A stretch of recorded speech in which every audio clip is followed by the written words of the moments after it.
Hello, we've already discussed loops in previous lesson. The link will be in the description. I recommend you watch lesson 6 as it contains a visual illustration. Today we'll expand our knowledge and talk about nested loops and the range function. Let's start with range. Range is a built-in function that generates sequences of numbers. Range can take several arguments, and these arguments work the same way as list indexing. By the way, there is a great video on our channel, lesson 11, on this topic that will help you understand how it all works. The link will be in the description too. If we pass a single argument to range, it returns the sequence from 0 to the number we passed, but the number itself is not included. That is, the sequence is from 0 to our number minus 1. It's also worth paying attention to the data type that is returned.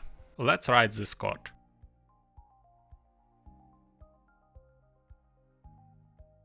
We'll display its value and data type.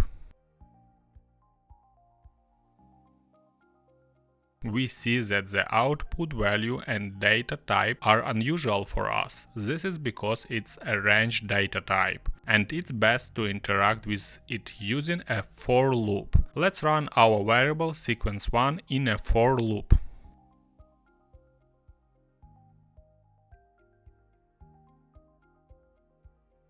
We see that inside we have a list from 0 to 4 inclusive. If you want to turn a range into a list, it's very simple. We need to transform it using the list function. Let's do it.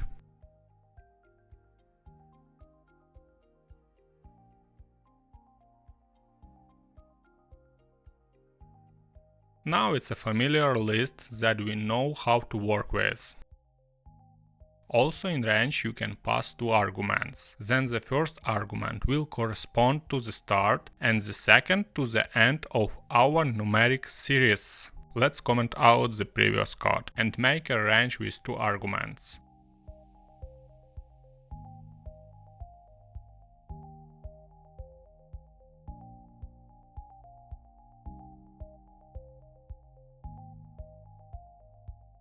It starts at 7 and ends at 9, as 10 is not included in our series.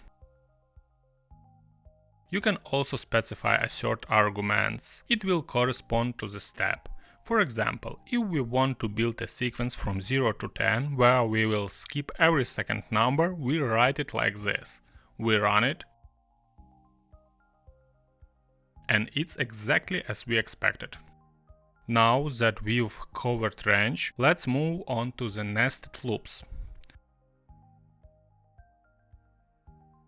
Let me implement the structure and we'll figure out how it works. Here it's also simple. The upper loop will include the lower loop, which we show using indentation. If there is no indentation, it's just two loops. First one runs, then the other. Let's run it with indentation and without it, and see the difference. Running without indentation. As you see here, our first loop ran completely, then the second loop started. Let's run it with indentation. It's much more interesting here. As you see, the first iteration worked, and then we went down to the lower loop. It ran completely, and in the upper loop we went to the second iteration. The lower loop again ran completely, and so on until the upper loop finished. Notice that we use different variables for the loops, I and j. Let's use our knowledge to make a multiplication table from 2 to 9 inclusive to consolidate our knowledge. The upper loop will be from 2 to 10. We also put a mark with which number we are currently working with. By the way, it will also work without this print. We write the lower loop with the same range, and here we already specify our action and result.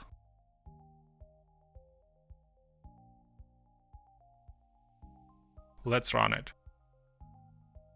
I advise you to practice, and don't forget to subscribe to the channel and write something in the comments. It's not hard for you, but it helps the channel. Thank you all, have a great day!